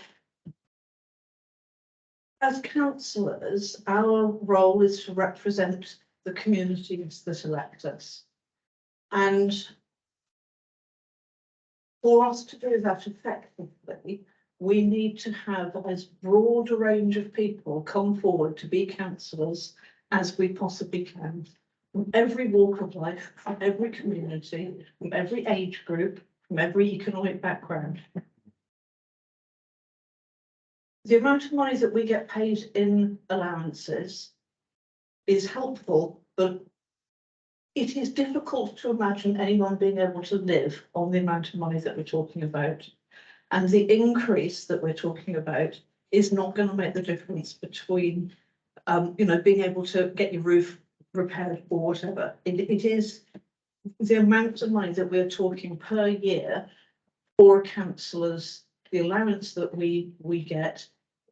It is not huge. There is a significant amount that we put in terms of public service, and public service is really important. It really matters. And I don't think there's anybody here, well, you'd be mad if anybody here was going to put themselves forward to be a councillor without public service being at the core of that.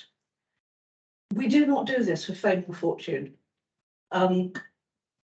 We work hard. We work damn hard. Well, certainly I work hard, and I know a lot of my colleagues do as well. I think that we have, in my time as being a district councillor, we have the age profile of this council has reduced significantly. I think that's a really good thing. It is a really good thing.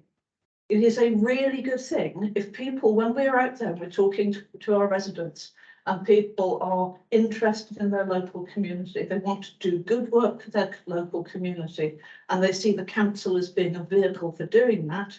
It is a good thing that we can say, hey, we can't, you do not have to be either well off enough that the expenses don't, the allowances don't matter, or that you're retired. We should not need to rely on people being either wealthy or retired and not to have to worry about the allowances in order for them to be able to put their hands up and say, I would like to be a councillor.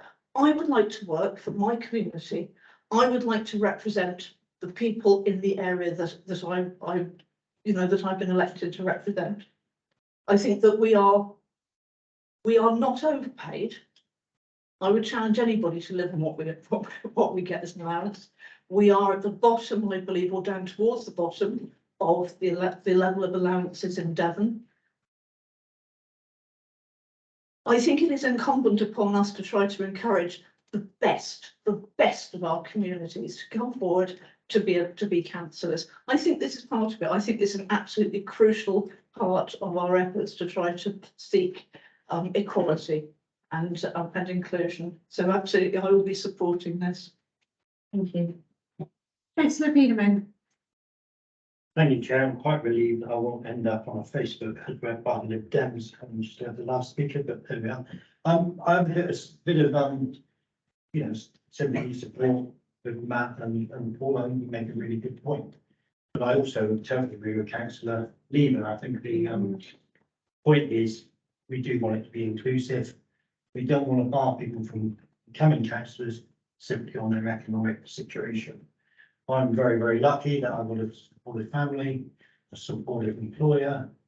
I never allowed really coming to local government at 40 when I first came into the council. I was pretty much the youngest. And, by quite a far away, it's lovely to see people now that are probably about the same age as I was when I started. And that probably is because I think, especially, with things like the allowance, you can put the carers allowance if you can claim, et cetera. But I think I'd draw your attention, because I think this report's really good by the independent body, actually. I mean, it's really good, a really good read. And the fact of the matter is none of us have to claim that basic allowance. You know, it is, you know, it is really to reflect the time that you have to give up from your normal day job to carry out your council duties. So none of us have to actually claim it. And I congratulate all of the police stated that you didn't claim, I assume that the increase element of it, but whatever it was, and I think we can all make those individual choices. You know, I think reality is if we don't feel that we want to claim it or need to claim it, then we do put it back into the council tax office. You know, that really for me is important. You know, it's not for us to go and dish out here or anywhere. I think it's important we put it back into the council because at the end of the day, it's council tax money, parents' money we claim. And if we don't need it or don't want it, you know, let's put it back in the pot for it to be spent wisely, if you like, or for, you know, for council services. So, you know, I think it is, you know, for that reason, that's why I will support the increase. I think it is on that bottom end, isn't it? I think even the industries that are striking when they've been offered 5%, which is about the common level where people are striking, I think, you know, 4.04% is really on the low end of that. I think, like I say, perfectly reasonable. I'll have a good think about my increase because I think, you know, I'm in a luckier position now than I was 10 years ago. 10 years ago, I lost money by being a councillor.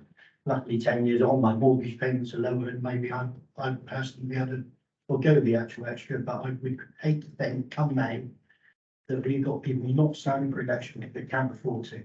So that's why I'll second the motion. I don't know if councillor Lever moved the motion, but I'll second. We haven't got to that bit yet, thank you. Sorry, Can I just take, because I've got quite a list in a minute and then I'll come back to you. Thank you. Councillor Tucker. Thank you, Chair. As most of you know, I've been here for a few years and probably my term as district councillor is coming to an end, but we've been behind for many years. Not a lot, but behind. And I'm not going to repeat what Councillor Lever and Beedham has said, but they're 100% right in everything they say. If we're going to attract the right type of person to become a district councillor, then we must pay sensible, if you like, reimbursement of what people are going to lose. But Councillor Henderson is right. If he doesn't want to take his allowance, that's up to him. And the same can be made for Councillor Butcher. But I will move the recommendation. Councillor Walker. Yeah, as probably one of the diverse group that has been attracted to be a local councillor, district councillor in particular, there is no way on this earth I can afford to be a district councillor without a councillor's allowance. I actually spent about, after I became a district councillor, I actually had to spend about 5 different phone calls to the Department for Work and Pensions to justify why I had suddenly got a salary coming in. They didn't even know what a district councillor was. So I very much enjoy doing the work I do. I hope that I'm supporting my community. I think that my community thinks I give them some support. I hope so anyway. And I would like to carry on doing that, but the cost of living is going up. It costs us more to put fuel in our car, and I know we can claim that mileage allowance and things like that, but I prefer to have a councillor's allowance, which I think, well, in my respect, that covers things like my mileage for come to and from council meetings. So I would like to second the motion. Okay, councillor Tots. Thank you, Chair. So having sort of done a bit of back and envelope calculation, I think you might correct me, John, if I'm wrong, but I think it works out about £20 per person per month, something like that, £10,000 a year. For me, you know, I'm fortunate that the money isn't a massive issue for me. You know, I'm employed and comfortable enough, albeit my wife's about to take a year off work from the same thing. So the money's kind of like neither here nor there. What I wanted to respond to really is Matt and Paul's point about so many public sector workers striking over the fact that the cost of living has increased, pay hasn't increased at the same rate, and therefore people are struggling left, right and centre. That is absolutely true. We've got people who work in Royal Mail, we've got people on council who work in the NHS, we've got people who work in education. I think we've got ourselves in a funny position if we want to support people who are feeling that they have to strike, they have to forego pay to try and improve their working conditions and their pay. If we turn around and say, well, we're not taking it, there'll be people who look at that and think, well, neither should. If the councils don't need the money, then why do people who are working in the public sector need it? I think actually we need to show, it shows solidarity with those groups. If we say, well, actually, the cost of living has increased, everybody deserves a pay rise, everybody deserves to be paid better, so everybody can afford to sustain a decent standard of living. And so if we want to set an example, I think that's the way we should go. Thank you. Councillor York. Yeah, thank you. I've got a bit of a bad back. Do you need to sit down? I'm okay. Yeah, I don't appreciate being guilt tripped into surrendering a potential deserved increase. I refer members to item 15 in the report, which explains all the different reasons why the money is allocated. I know I put my all into my role. It's certainly in all the time and effort going to outside body meetings, and I'm here, there and everywhere. And I don't claim a penny of the travel allowances unless I'm going further afield. Every time I run up and down here, I don't bother to claim that. So I feel that money is going towards, you know, keeping me going on doing all the council work. So yeah, I'm totally in agreement with Councillor Lever and various other people who've agreed. And Councillor Tops, what he's just said, hadn't even thought of, and I think that was actually gold, what he's just said. So thank you. Thank you. Councillor Lever, I'll come back to you. Yeah, thank you so much, Chair. The other thing I think it is really worth just reminding ourselves, this is not salary. This isn't paid, we are not paid as a wage, okay? So I'm in the process of doing my tax return for 21-22. I can't tell you the joy that brings to my world. And I am going through various income. Now, this money is taxable, you know, we pay tax on this money. We also, because it is not pension, it was taken out of the pensionable, being pensionable money by the dear Eric Pickles. Thank you very much indeed. Now, as a mum who has taken some years off to work part-time to bring up children and indeed stepchildren, there are many years when I have not been working full-time. So I have many years still to go, even at my huge age, but I have many years still to go before actually I will be able to get my full entitlement for state pension, you know, which is not vast. This money, part of the allowance, I pay towards that. This money, we must not think of this as wages. This is an allowance, and this is an allowance to help us cover the costs that allows us to do public service. I also do not appreciate being guilt tripped by either Councillor Russell or Councillor Henderson on this. I think we need to be inclusive and we need to understand that this money, this is not a large amount of money, 20 quid a month. You know, who out there probably realises how little the money is that we get for the work that we do. I would love to third this if I could, this motion. Thank you. Even I'm going from brain now. Councillor Levering, sorry. Okay, so as everybody knows, I work for the NHS. No, I'm not out on strike because we are the RCM, not the RGN, which is advice. But the only way I could be councillor and work for the NHS was to cut my hours from 37.5 down to 30 hours a week. So the salary makes up what I lose. I do pick up the odd overtime shift, but the only way to become a councillor and to have a job is to go back to part-time. So I lose basically about £400 a month by being councillor instead of working full-time. So yeah, that money means something to me. And I think if we want to incorporate more councillors onto this council, the fund to say that, yeah, you can fit this into your life, you can work part-time, we will be able to offer you this allowance, along with your wages, I think we'll get more people when we councillors. Thank you. I've heard all what you've said, and I'll be honest, I totally agree in this sense that, myself, I'm fortunate, I don't need, you know, like a few of you here as well, to rely on it.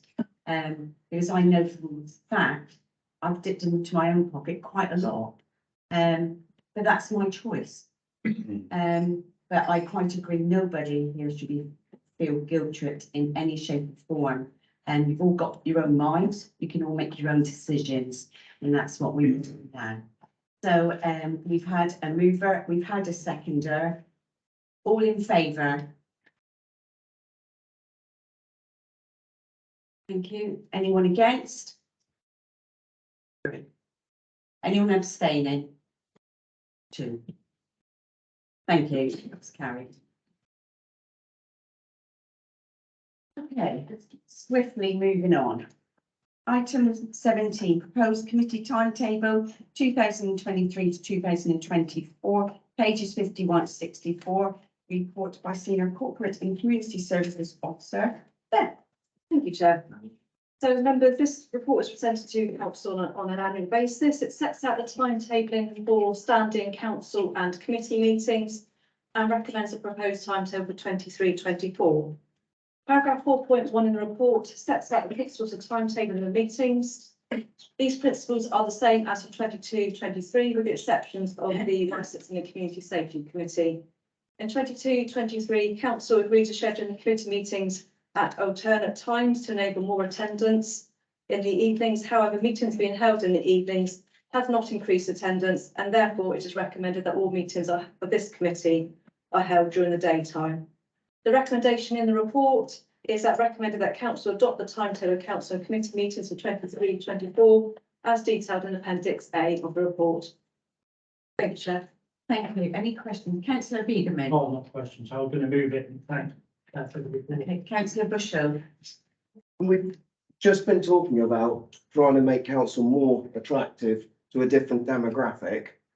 And now we have a recommendation to move all of the meetings during the day, which will, some of them during the day. Chair, it's the Licensing and Community Safety Committee only. Yeah, but it may not have worked for the demographic we've got here today. But if we're saying, as we've heard, that people are having to lose hours at work to attend things, and that we'd like younger people and a more balanced demographic on the council, I think it's a retrograde step to be moving things to be during the day, unless there is a very specific reason. Because we saw 4 years ago, the demographic or the age dropped significantly for this council. It may well happen that even younger people come through, people who have got families and commitments during the day, therefore they can't join the council because of I that. think at the moment we're talking about here and now. I think once the elections are over, and things can change. I just think that there's a level of hypocrisy over the last debate and this. Sorry, debate. I think it's pointless having evening meetings if no one's turning up to them. Councillor York.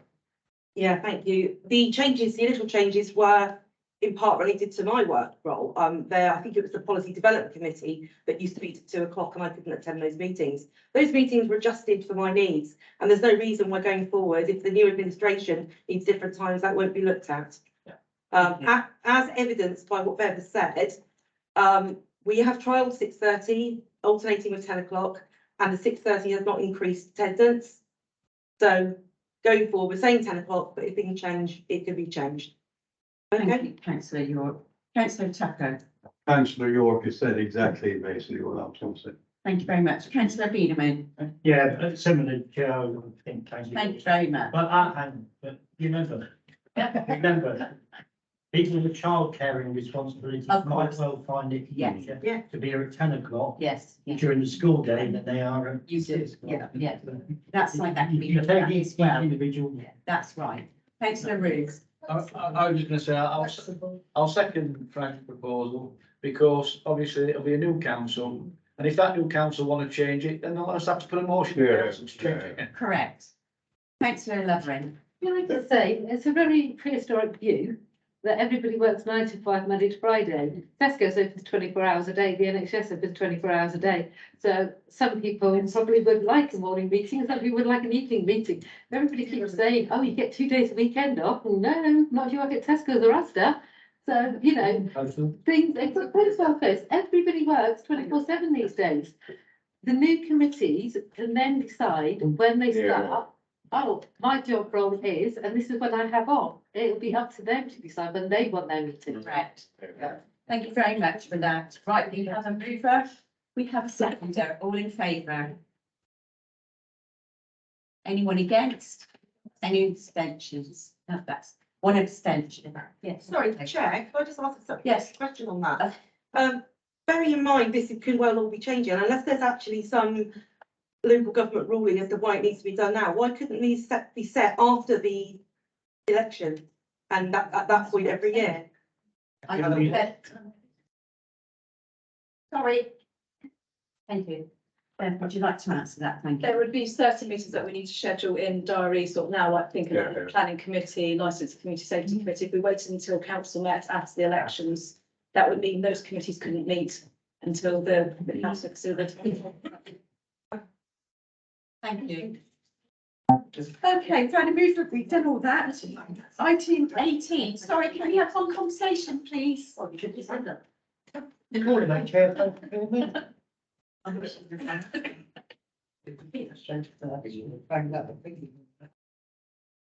here. Item 18, member training induction programme 2023, they have to report again. Thank you, Chair. So this report outlines the member training induction programme for councillors following the district elections in May this year, for both newly elected and re-elected councillors. The purpose of the training induction programme is to ensure that all councillors are fully trained in all aspects of their duties and ensure that mandatory training is provided to members prior to them assuming their roles on committees and in their roles as a councillor.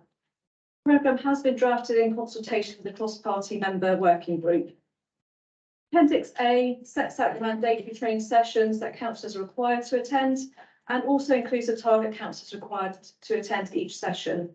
There are a number of mandatory sessions which all councillors will be required to attend as a councillor. Mandatory training is also provided for members of some committees such as the planning, licensing and governance committees, and failure to attend those training sessions would result in the councillor not being able to sit on that committee. Appendix B sets out the proposed training sessions which are voluntary, and Appendix C sets out the proposed format for the member induction date on the morning of Friday, the 12th of May, which will be mandatory for all councillors. Training will be provided either in person or virtually, depending on the type of training being provided, and also the requirements of the trainer. A number of sessions are also being held jointly with Norwich District Council to share costs. Following approval of the training programme, it will be published and prospective candidates will be informed to ensure that they are fully aware of the commitment and the mandatory training required if they are successfully elected. So members, the recommendation is that recommended that member training induction programme as detailed in appendices A to C be adopted and also incorporates the mandatory training sessions. Thank you. Councillor Tucker. As our officer has said, that this was a small group of all-party committee, and I was one of it, one of the committee. And thanks, Bev, for all the work you've put in, but I think there's a lot of thought gone in, and I would just like to move the recommendation. Thank you. Thank you. Thank you. All in favour? Anyone against? Any abstentions? One abstention. Sorry, Chair, I just want to. Oh, sorry, Councillor Walker. Sorry. Just wanted to say that I was in the fortunate position of being able to attend quite a lot of the non-mandatory training, and I found it most useful. So not just in council, like actually. I would recommend, if anybody is recommending being a councillor to anybody else, I'd recommend the non-mandatory training as well as the mandatory, because it's really good quality training that's provided. Thank you very much for that. Thank you. Okay, item 19, and I think 2 people are leaving the room. There's one. You can stay for the report. Oh, excuse me. So, So we got. yeah, no, yeah, feel free to leave it if you like, but it's only for the I deliberation. should say what's what. Sorry, Chair. Item 19. Sorry. It's the weather, I'm blaming the weather. Ashford Parish Council. Appointment of temporary parish councillors, pages 85 to 86, and report by senior solicitor and monitoring officer Simon. Would you mind, please? Thank you. Thank you, Chair. So just to clear up the interest, it's only for the deliberation and votes that you would need to leave, given the nature of the interest. So you can listen to the report and talk as a member of the public if you wish, but yeah, so just to clear that up.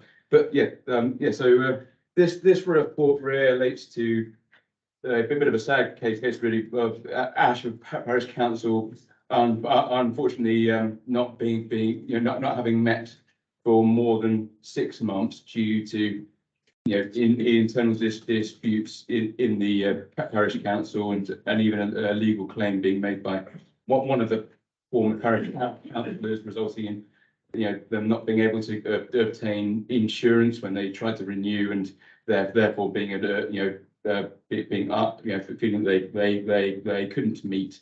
So under section 85 of the Local Government Act, that means that automatically they cease to be parish councillors, and therefore there are no parish councillors currently for Ashford Parish Council. So the purpose of this report is that under section 91 of the Local Government Act 1972, the district council is able to appoint temporary parish councillors even. The district council could opt to not appoint temporary parish councillors, given that there are fewer than 6 months until the next election.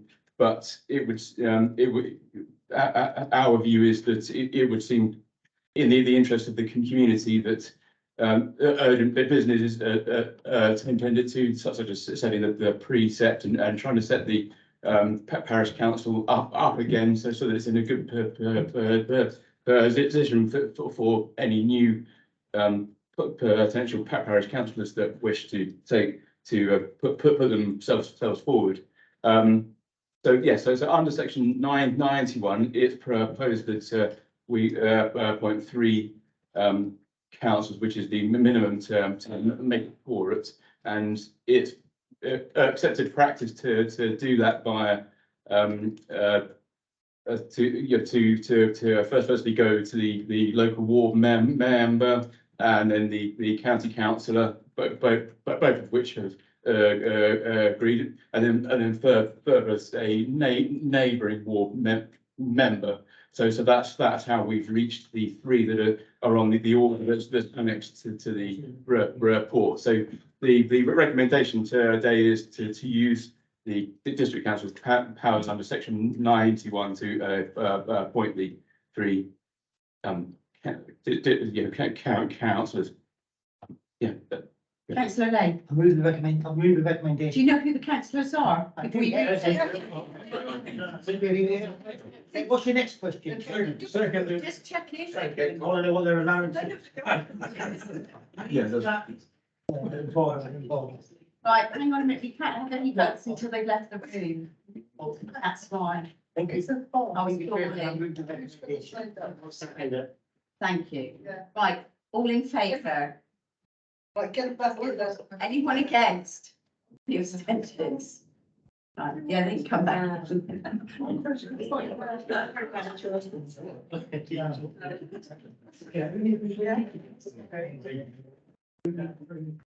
Fair enough.